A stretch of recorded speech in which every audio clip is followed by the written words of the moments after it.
Ito na mga buddy, paiwir na sa corner panel. Kaya na-sit up naman lahat ng na-sit up na lahat ng bracket niya sa loob. Tsaka na-sit up na rin yung radiator door. Okay na yung alignment niya. Ito na lang yung kulang. Ginawa niya yan. Tumuyo. Masilya naman. Ayan o. Bataga bumirada yung mga master. Mabilis lang.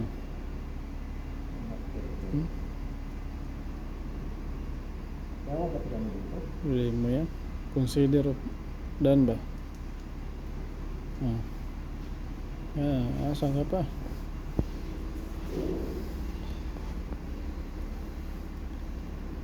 Lahat na ba? Fiber, latero, pintor, welder.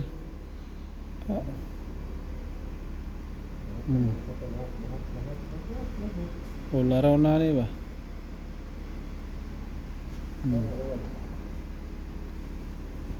Mahal yan. Ang sweldo niyan mahal. Mahal na mahal.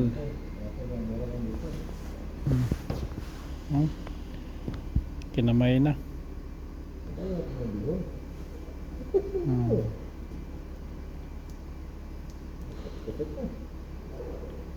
Diba? Saan pa kayo mga adi? Yung mga may balak dyan mag-apply sa New Zealand, huwag na kayo magdalawang isip.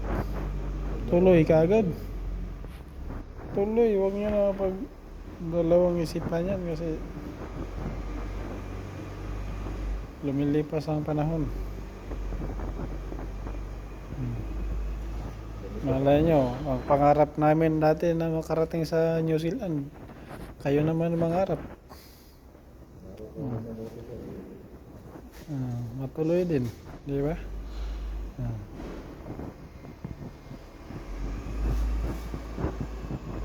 Kala nga namin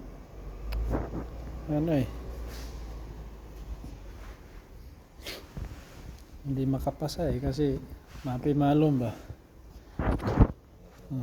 Di ba? Kumbaga sa Saudi, mapimalom. Basta sinabi mong sa interview na kulumalom, okay na yan.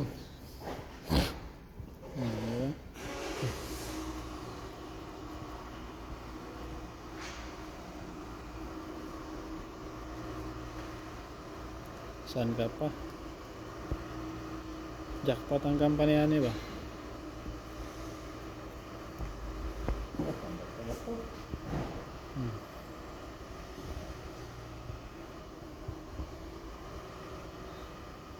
Nakita nyo yan? Yung logo na yan? ATM bro.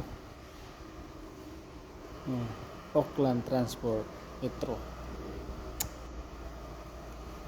Sarap pakinggan. Public transport.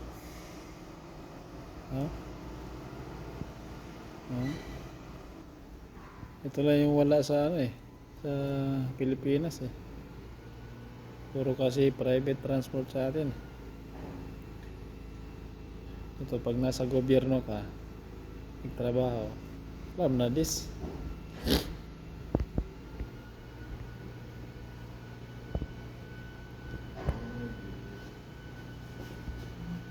Sa Pilipinas yung mga nasa gobyerno yun lang din ang lamang. Wala yung mga katulad na tong skill na to.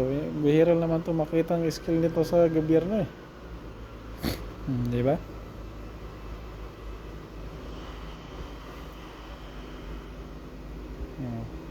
Saan ka pa?